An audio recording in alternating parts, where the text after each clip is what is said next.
Meu nome é Bruno Renato Góes, tenho 33 anos, trabalho com dependência química e alcoolismo já fazem 15 anos e o meu propósito principal com esse material é ajudar pessoas que têm algum dependente na família. O meu propósito, o propósito de gravar todo esse material, eu estou aqui exclusivamente para ajudar pessoas que não sabem como lidar com o dependente químico, pessoas que têm dificuldade, não sabem que decisão tomar, não sabem como se relacionar com uma pessoa que tem problema com drogas, está completamente confuso. Esse material está sendo feito exclusivamente para você.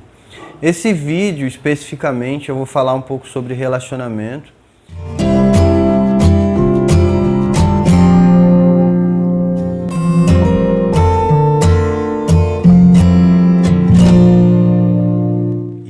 Eu tô aqui para dividir um pouco com vocês dessa experiência, compartilhar um pouco dos meus aprendizados com você. Ao longo desses 15 anos eu tive a oportunidade de trabalhar com diversos profissionais no Brasil todo, participar de algumas instituições a nível Brasil. Tive a oportunidade de conhecer muitas pessoas e agora eu estou produzindo esse material para que eu possa compartilhar tudo isso com você gratuitamente. Esse vídeo especificamente eu vou falar um pouco sobre relacionamento. Eu vou falar sobre o relacionamento de pessoas aonde tem um dependente químico. Na verdade, eu penso nesse assunto porque a maioria das pessoas é pega de surpresa, começa um relacionamento, já está ali há alguns meses, alguns anos, aí que descobre que o cara ou que a mulher tem problema com drogas, aí que descobre o tamanho do problema e, infelizmente, assim como outras doenças, dependência química não tem manual. Ninguém aprende como lidar com isso na escola, ninguém aprende a lidar com isso quando nasce, ninguém aprende a lidar com isso no dia a dia. É um assunto hoje bastante polêmico, mas ainda pouco falado. Infelizmente, quando o problema aparece, as pessoas procuram ajuda de maneira errada, nos locais errados, por vergonha, por timidez. Ainda é uma doença que o preconceito acaba impossibilitando muito do tratamento. As pessoas têm medo de falar sobre isso, as pessoas têm vergonha de falar que tem problema com droga ou que tem alguém na família que tem problema com droga. E aí começa o problema, porque esse preconceito faz com que, na maioria das vezes, ao invés da pessoa buscar ajuda profissional, elas começam a buscar ajuda no lugar errado. Vai conversar com um vizinho, vai conversar com a melhor amiga, vai conversar com o padre, vai conversar com o pastor e acaba esquecendo que, se a gente quer ajudar uma pessoa que tem um problema, a gente precisa falar com quem entende do problema, não com quem acha que sabe alguma coisa.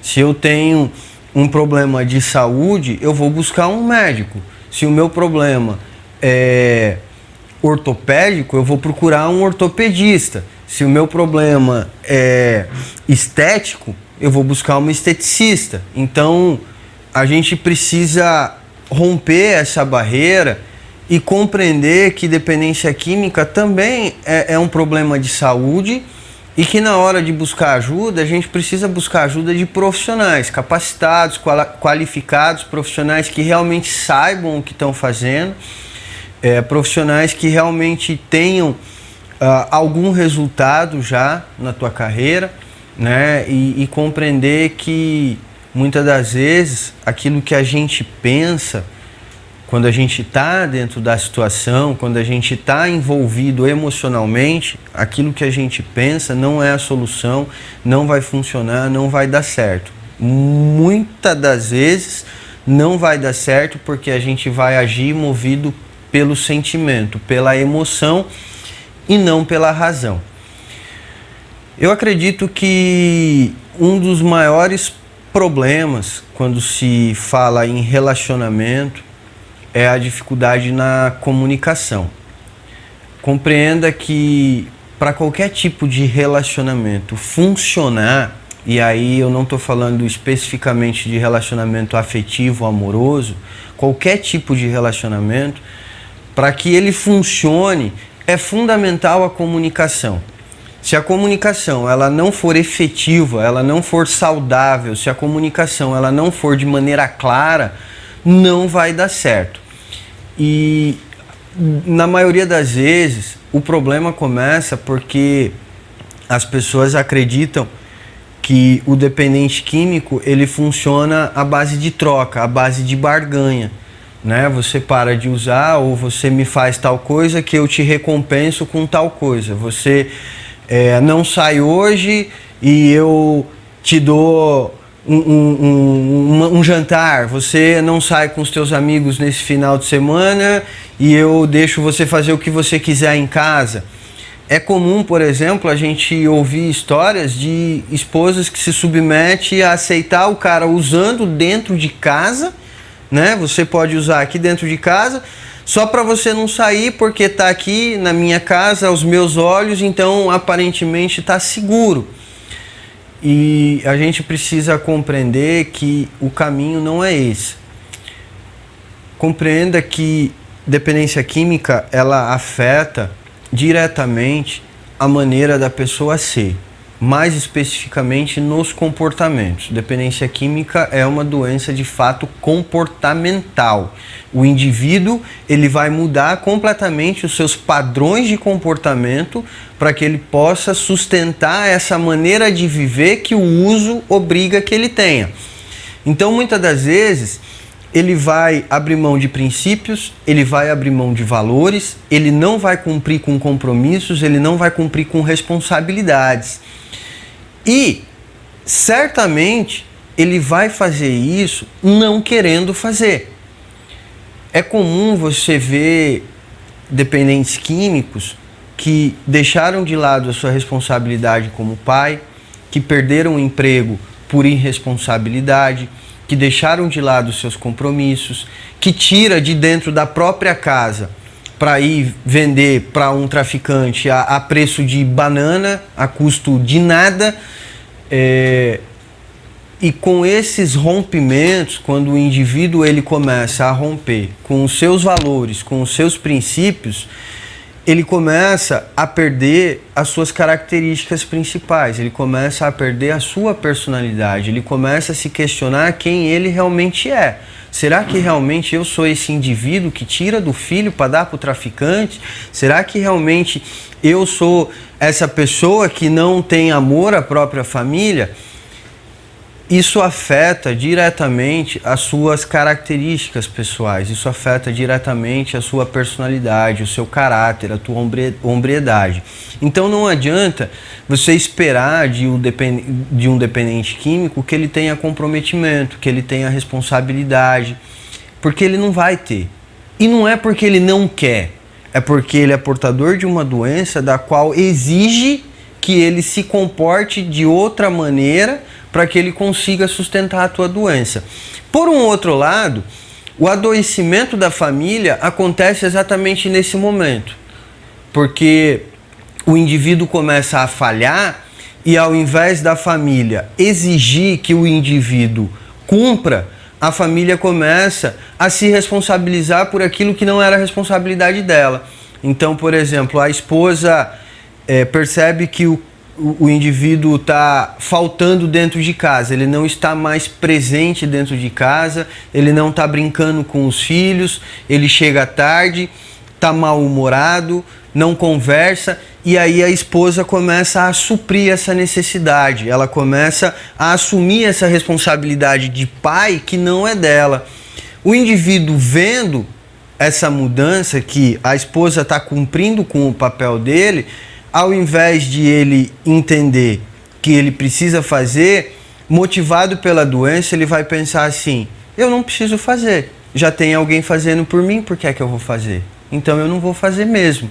Então essa essa substituição, essa troca que as pessoas fazem, muitas das vezes acreditando que está ajudando, na verdade acaba piorando, porque o indivíduo cada vez menos ele vai ter menos responsabilidade, menos comprometimento, menos compromisso, e por um outro lado, a família vai ficar cada vez mais sobrecarregada, né? A família, eu acredito que ela funciona como uma engrenagem, e cada indivíduo se torna peça fundamental dessa engrenagem.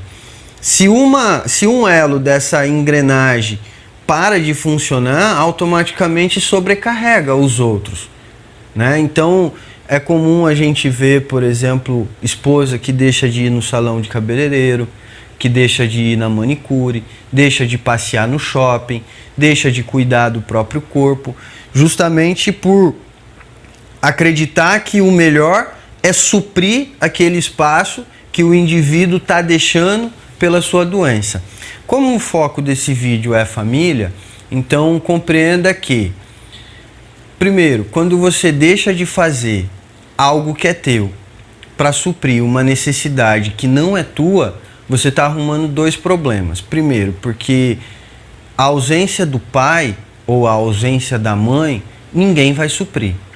Isso não vai acontecer. E eu falo isso com toda a certeza do mundo, porque eu tenho um filho pequeno, meu filho tem 5 anos e eu moro a mais de 3.000 quilômetros de distância dele, eu vejo ele 2 vezes por ano. Então eu tenho certeza do que eu estou falando. A minha ausência para o meu filho, ninguém vai suprir. Não adianta a mãe dele ficar com ele 24 horas, não adianta a mãe dele brincar com ele 24 horas, porque essa ausência não vai suprir. E se ela deixa de fazer as coisas dela acreditando que vai suprir essa ausência, ela passa a ter um outro problema, porque ela vai ficar insatisfeita com ela mesma. Então, no que se refere ao relacionamento com o indivíduo que tem problema com drogas, acontece exatamente isso. As pessoas deixam de fazer o que tem para ser feito e começam a tentar remendar a vida do indivíduo. E nesse momento, motivado pelo descontrole que já faz parte da vida do indivíduo, todas as pessoas que estão ao redor começam a se descontrolar também. A esposa já não tem mais uma vida saudável, a mãe já não funciona mais como funcionava, o pai já não consegue mais dormir, e assim vai como uma bola de neve que cada vez vai aumentando. O primeiro passo para uma família começar a se tratar é entender que a família precisa de ajuda tanto quanto o indivíduo. Você como esposa, você como mãe, você como pai, você como irmão, precisa de ajuda tanto quanto o indivíduo.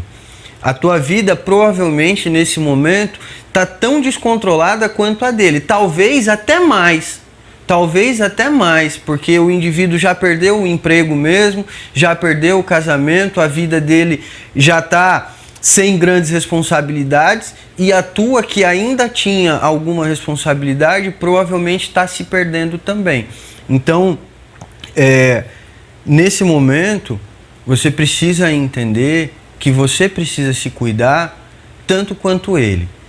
Segundo, se realmente você quer ajudar essa pessoa, você precisa estar bem para poder ajudar.